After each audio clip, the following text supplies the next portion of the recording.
Hello and welcome. You're watching Global Lens. I'm Parikshit Luthra. These are the top global headlines we're tracking.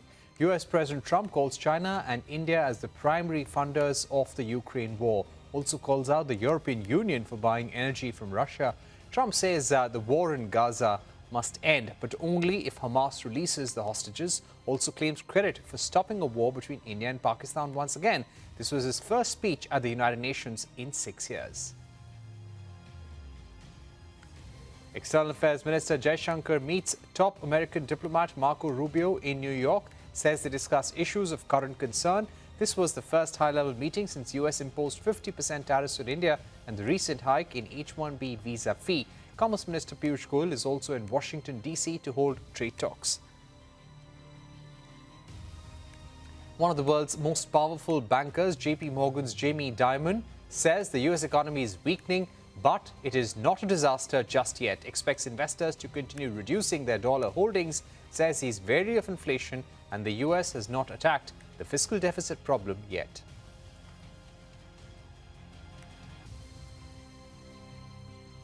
Now let's go across to the latest from the 80th session of the UN General Assembly. The 5-day high-level General Assembly debate kicked off today with more than 150 heads of state and government taking center stage. Speaking at the Assembly, US President Donald Trump hit out at United Nations for failing to live up to his expectations. He claimed United Nations failed to extend its support to end the wars in the world, as he took credit for ending 7 wars in his tenure. Trump called for an end to the war in Gaza, but only after Hamas returns the hostages who are alive and the dead bodies of those killed. He also said recognizing a Palestinian state would be a reward for Hamas's atrocities. Trump also called China and India as primary funders of the Ukraine war. He also called out the European Union for buying energy from Russia and urged them to put an end to the same. Trump's speech was largely focused on immigration. He lauded his immigration policy and, most importantly, the health of the US economy under his regime. He called America as the hottest economy anywhere in the world. I ended 7 wars, and in all cases they were raging with countless thousands of people being killed. No president or prime minister, and for that matter, no other country has ever done anything close to that. And I did it in just 7 months.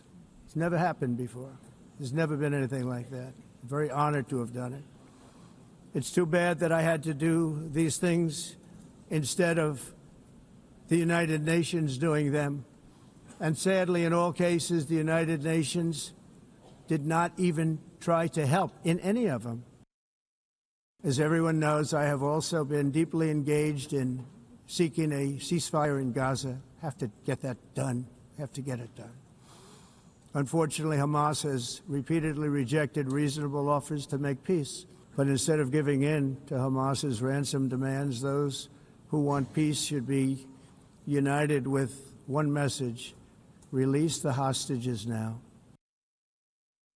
China and India are the primary funders of the ongoing war by continuing to purchase Russian oil. But inexcusably, even NATO countries have not cut off much Russian energy and Russian energy products, which, as you know, I found out about 2 weeks ago, and I wasn't happy. Think of it. They're funding the war against themselves. Who the hell ever heard of that one? In the event that Russia is not ready to make a deal to end the war, then the United States is fully prepared to impose a very strong round of powerful tariffs, which would stop the bloodshed, I believe, very quickly. We're now joined by Ashok Malik, partner at the Asia Group, also the chair of the India practice at the Asia Group. And we will be taking this forward with him. Mr. Malik, thank you very much for joining us. Clearly, President Trump was hitting out at the United Nations. He said UN is not solving problems, it's creating new ones. He said that UN is not living up to its potential. He said he himself has been able to end 7 wars, including the one between India and Pakistan. He also mocked the UN, saying that they're responsible for bad escalators and bad teleprompters. So how do you see this tirade against the UN? Well, when before Mr. Trump spoke, his spokesperson had said this is going to be an attack on the globalist agenda, which has many facets. The multilateral system is one of them. The UN's failures, and there have been failures, are of course among those. But I would say more than his reference to the Ukraine war, which included criticism of Europe for buying Russian energy, and more than his criticism of Hamas and the recognition of the Palestinian state by certain European countries.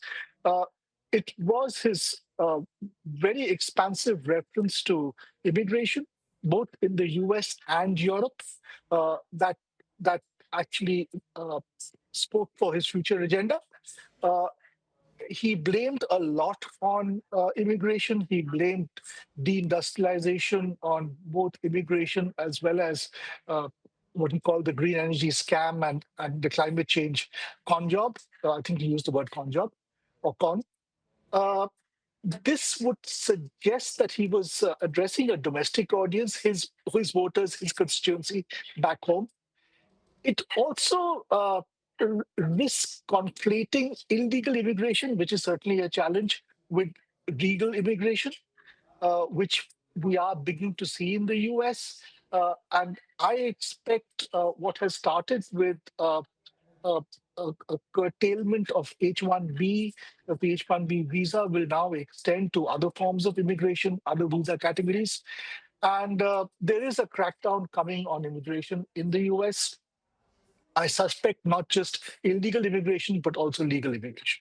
So that's an important point. Do you feel, and after listening to his speech and about the hard line that they've taken on immigration, especially illegal immigration, do you suspect that the mandatory fee of $100,000 for new H-1B visas from the 2026 cycle is not a knee-jerk or a political response, or it has nothing to do with the India-US trade negotiations, but it's a hardline immigration policy of Donald Trump? No, I don't think the immigration issue is connected to the India-US trade negotiations. I don't think this Even is a pressure point. H-1B? I think even H-1B. Immigration was always a hot button issue in the US. In the 2024 election campaign, Mr. Trump campaigned on it. He won votes on it. In fact, he was talking about immigration in his first term as well. We have to be fair to him. And he was talking about some sort of a reform of H-1B and other visa categories, probably hinting at some sort of a point system where high-skilled workers are prioritized and incentivized, and relatively lower-skilled workers are not welcome. He's talking about illegal immigration, of course, but also legal immigration here. And we are moving towards some sort of a point system where the lottery, the H-1B lottery, will be a game towards high-skilled migrants. High-skilled migrants will probably have to pay lower fees, I'm guessing. We are headed for smaller number of migrants being allowed into the US, but a higher quality. Will this cut down overall numbers? Of course it will. Will Indians still get a considerable number of those slots? Because after all, Indians make up for a lot of skilled labor. I suspect that will also happen. But overall numbers will come down and a certain curtailment is coming. Right. I would also like to ask you about how President Trump again hit out at India, but not at India alone. He said China and India are the primary funders of the Russia-Ukraine war because they are the biggest purchasers of Russian oil. He also said that I was very angry with the European Union a few weeks ago when I got to know that they are buying Russian energy, and US is looking to impose some very strong round of powerful tariffs on nations that buy Russian energy, but EU and other nations have to be on board with similar tariffs. So what's the message for India at a time when we're having trade negotiations? We had some positive talks between PM Modi and Donald Trump. You've got Piyush Goyal and External Affairs Minister Jaishankar both in the US right now. How do we read this? Look, on the trade negotiations with India, he didn't really mention the trade negotiations. He didn't call India a tariff abuser or anything, to be fair. On the Russian oil purchases or Russian energy purchases. He didn't single out India, let's be fair. He mentioned China, he mentioned Europe as well. He gave himself a route out by saying, I only heard about Europe's energy purchases a few weeks ago, which is surprising because it's been well known for a lot. I'm sure he knew it earlier, but whatever. He said he only found out recently. Uh, Look, India's energy purchases from Russia have been as per the regulations and rules set by countries such as the US, by the international system. They have adhered to price caps. If those rules change, if that regime changes, if the framework changes, then obviously India will adhere to the new framework. So if the price cap comes down, for instance, or if there are further restrictions on all countries, then India will have to adhere to those rules as well. So as long as India is not singled out, Mr. Trump is within his rights to push for uh, greater measures against Russia, especially since crude oil uh, uh, supplies have gone up. Saudi Arabia is producing more crude oil. So some of the factors that held true in 2022, when removing Russian oil from the global market would have really seen a spurt in global oil prices, some of that no longer holds true. So maybe he calculates that there will be broader sanctions or broader measures against energy purchase from Russia by all countries. If that happens, frankly, India has less to complain. If India is singled out for adhering to legal commerce with Russia, then of course that is not all. Right. There is a difference in what he's saying. Absolutely. I would also like to ask you about the ongoing trade negotiations in the US.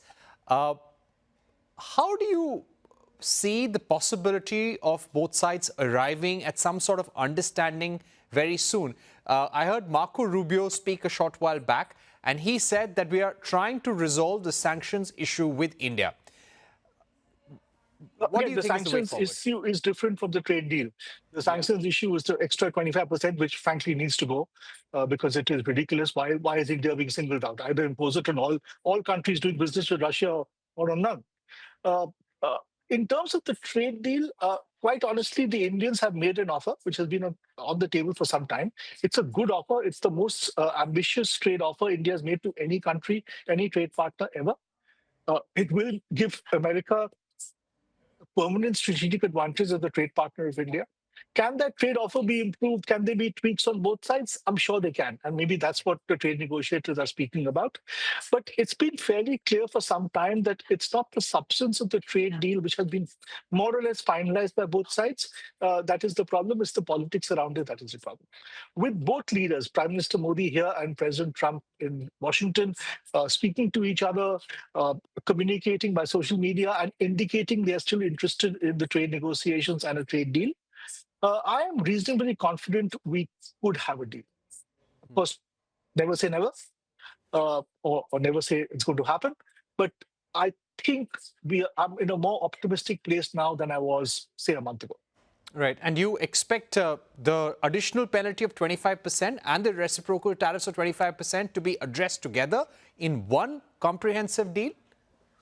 I think that Mr. Trump is, if you look at what he said today, if you hear what he said today, he's telling Europe to cut down on its energy purchases from Russia as well.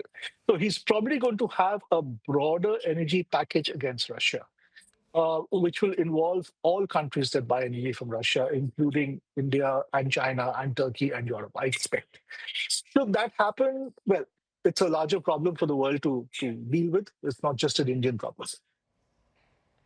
Right. I would also like to ask you about H-1B. This came as a big shock to Indians on the weekend, even though top Republican activists, including Laura Loomer, had been calling for tougher restrictions on the Indian IT sector. Having said that, how should India recalibrate its policy for the future? Does the US restriction on H-1B indicate to India that we now need to look at other markets for mobility of highly skilled professionals? To be honest, we have been looking at other markets, and Indian skilled professionals will go to other markets because there's a demand for them globally. Of course, the demand is not infinite; it's limited. Each country's absorptive capacity is limited. I'm not sure the system here was surprised by what happened on H-1B. Of course, the $100,000 fee was was a big surprise, was huge. I But think weekend overall, panic also, sir. yeah, that's also true. But overall, the fact that H-1B would see some sort of reform or disruption was expected for some years now, not just under Mr. Trump. It's a debate that's been happening for some time. H-1B has been extremely used. It's also, let's face it, been abused by some actors. But some reform on H-1B was coming, some change was coming. Uh, some movement towards, as I said, a points-based system which prioritizes higher skilled workers was coming. Uh, the concern in India would be, apart from, of course, the fact that H-1B workers contribute remittances to India, quite apart from that, the concern here would be H-1B workers are part of a larger pool of Indian tech workers who make for a very valuable bridge between India and the US. They uh, are facilitated by various visa categories, not on H1, just H1B. They are important for competitiveness of US companies, for innovation in India and the US as an innovation bridge, and quite honestly, for technology and innovations across the world, including in the democratic world, which India and the US are partners in. So the concern here would be this shouldn't be the thin end of the wedge.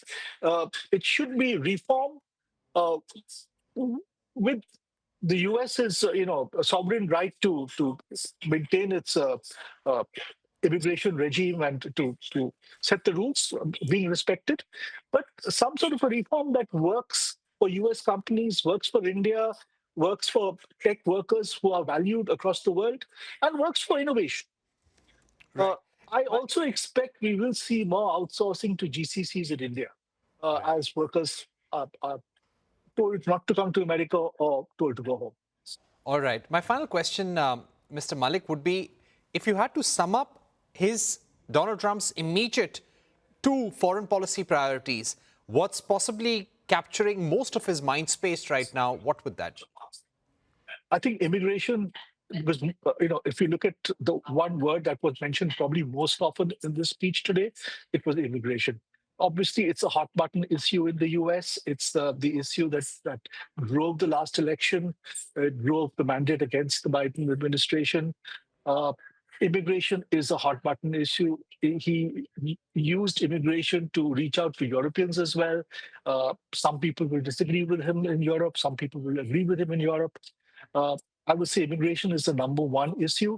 And second, rebuilding the American economy, or at least doing something to shore it up, including by making tariffs a, a source of revenue for his government.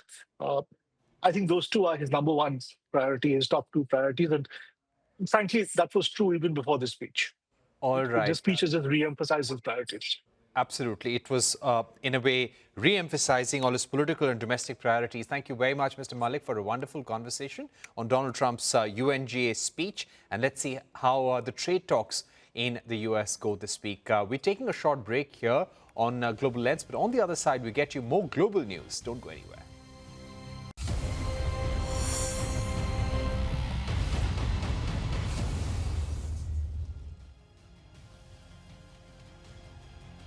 Welcome back to Global Lens. Let's take a look at some other news. China has evacuated thousands of people and shut schools in several areas as it braces for the most powerful storm of the year. Super Typhoon Ragasa is expected to make landfall in China's Guangdong province on Wednesday. In Hong Kong, typhoon warnings have been raised to 8, just 2 levels below the highest alert. Authorities have warned of significant disruption and potential damage. The typhoon has already battered remote islands of Taiwan and the Philippines. Chief prosecutor in Brazil has charged former President Jair Bolsonaro's son with coercion. It was alleged that Congressman Eduardo Bolsonaro put his personal interest over Brazil. He took to social media to reject this charge by saying this is absurd to accuse him of obstruction of justice. Bolsonaro Jr. had moved to US recently to seek support of US to stop criminal proceedings against his father. US chip maker Nvidia has announced a $100 billion investment into ChatGPT maker OpenAI overnight in a bid to deploy AI data centers to train and run OpenAI's next-generation infrastructure. As part of the circular arrangement, OpenAI will use the investment to help pay for new chips produced by Nvidia. Here's a report. Nvidia plans to invest $100 billion into ChatGPT maker OpenAI and supply it with data center chips. The companies announced the move Monday, marking a tie-up between two leaders in artificial intelligence. A source close to OpenAI says the deal will involve two separate but intertwined transactions. Nvidia will invest in OpenAI for non-controlling shares, and the startup can then use the cash to buy chips from Nvidia. The chipmaker will invest an initial $10 billion and then start delivering hardware as soon as late 2026. On Monday, the two companies signed a letter of intent to deploy at least 10 gigawatts of Nvidia systems for OpenAI. They aim to finalize partnership details in the coming weeks. Nvidia shares closed around 4% higher after the announcement. OpenAI has been working to build its own AI chips as a cheaper alternative to Nvidia, but a person familiar with the matter said its deal with Nvidia doesn't change those plans or its partnership with Microsoft, which has invested billions in OpenAI since 2019. Nvidia's investment comes days after it committed $5 billion to struggling chipmaker Intel. Analysts say the scale of the new OpenAI deal means it could attract the attention of regulators, though the Trump administration has so far taken a relatively hands-off approach to competition concerns.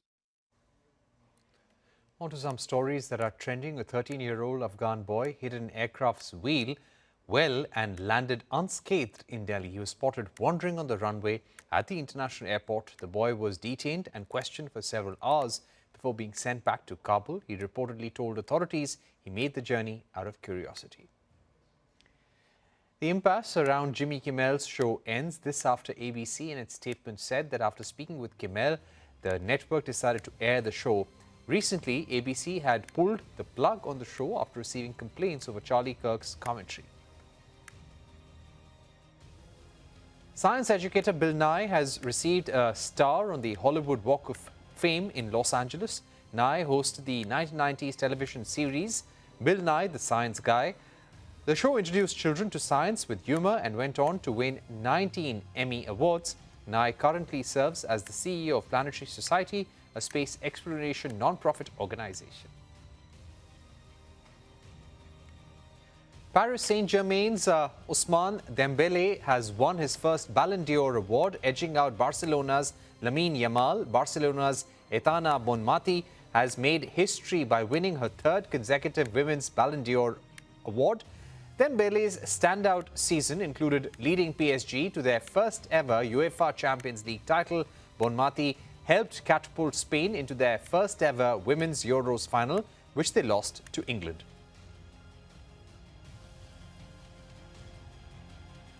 On Final Cut this evening, French President Emmanuel Macron was briefly left stranded in New York after police halted his vehicle to clear the way for US President Donald Trump's motorcade. Videos circulating on social media showed Macron lightheartedly calling Trump and saying he was waiting on the street because of him. Macron was spotted smiling for photographers and shaking hands with people on the street. That's all for today on Global Lens. Thank you for watching. Goodbye.